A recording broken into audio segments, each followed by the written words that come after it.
Good morning, YouTube, vinyl community, friends, subscribers, and creative types. Just want to put up a video for Tony for his 500 subscribers. Man, that is awesome. I love all the records you show, man. And you're one of the most kind and laid-back dudes on here.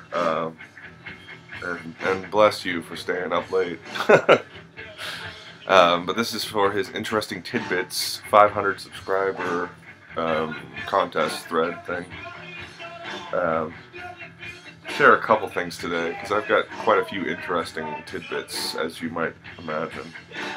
The first, for 2 years back in Dayton, I was a referee for the Gem City Roller Girls roller derby team in Dayton, and it was quite an experience. I don't know if many of you know about the roller derby craze. It's been going on the past 7 or 8 years, the revival. But yeah, I got involved in that, learned to skate again. Still have my skates and my ref shirt, but yeah, I tried to get involved out here, but it's demanded too much time. It is a lot of time. There's a lot that goes into keeping a roller derby team active. So that's one little thing. The other little thing is I wanted to tell you a story behind a tattoo that I'll show you at the end of the story. So, as some of you may know, I'm half Greek, and I have gone back to Greece since being born there and coming to the States. The last time I was there I was 16, and I went by myself that year. My sister didn't want to go, well, for cultural reasons, I guess. In Greece, they don't treat the girls too well. Or at least that's the old school way of thinking. Firstborn son always gets preferential treatment. Anyway, the story. So, my dad, he's still over there, and as a side note, Greece just got a new PM. I hope they recover from all this shit they're going through. Yeah, it's pretty crazy over there right now, but anyway, my dad's still over there, and at the time he lived on Crete in a town called Agios Nikolaos. Had a cafe there, spent my summer working for him and experiencing things because I was 16, and you know what goes on around that time. So, but yeah, seeing as I haven't seen my dad in a long time at that time, you know, we didn't see each other that often.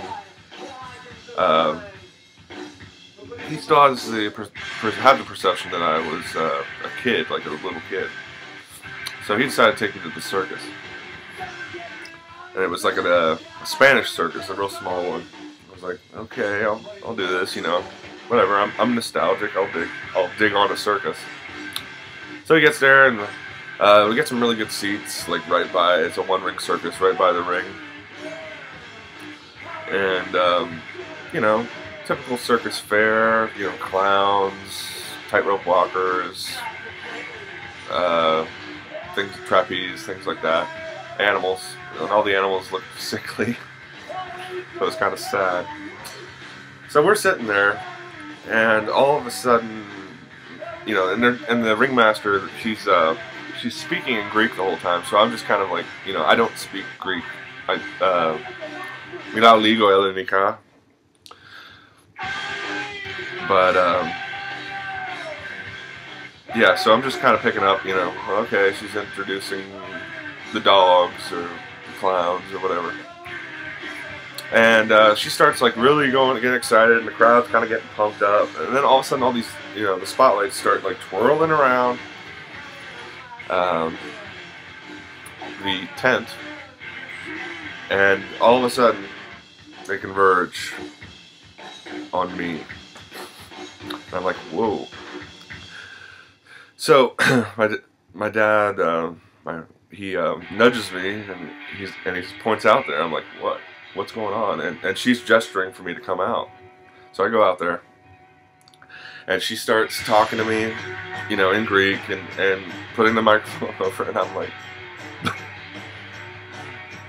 and she's like, are you not from here? You know, she speaks English too, of course. And I'm like, no, I'm from Ohio. You know, because I don't really want to claim that I'm American, I guess, whatever that means. You know, and so she starts speaking in Greek again, but using like hard R's and stuff, you know, kind of making fun of the old American accent. And she tells me to sit down, and close my eyes, and brings out this chair, sits me down. She wraps this like tablecloth around my neck.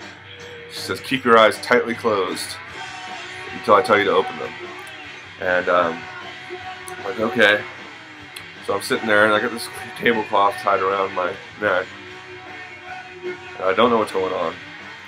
And all of a sudden I hear the crowd go, whoa, you know, get all excited. Kind of open my eyes a little bit, and there's an elephant walking out. And I'm like, fuck. But she's like, all right, you can open them now. And I open up, and the elephant's sitting there, and she's got a couple clown, you know, one handler and a clown there. And I'm like, okay, what's going on here? And she's like, this elephant is going to shave you. And she starts speaking in Greek, and I'm like, what? So the elephant's there, and they got this soapy bucket of water. So the elephant is handed this short-handled mop, which is supposed to resemble a shaving brush, I assume. Dips it in the soapy water and starts slapping me across the face. Like, I'm like, oh, you know, elephants are not weak animals, people. So I'm getting like this soapy water all up in my grill. And then the elephant is handed a piece of wood that is painted and semi-shaped like a straight razor. And the elephant is as gentle as an elephant can be.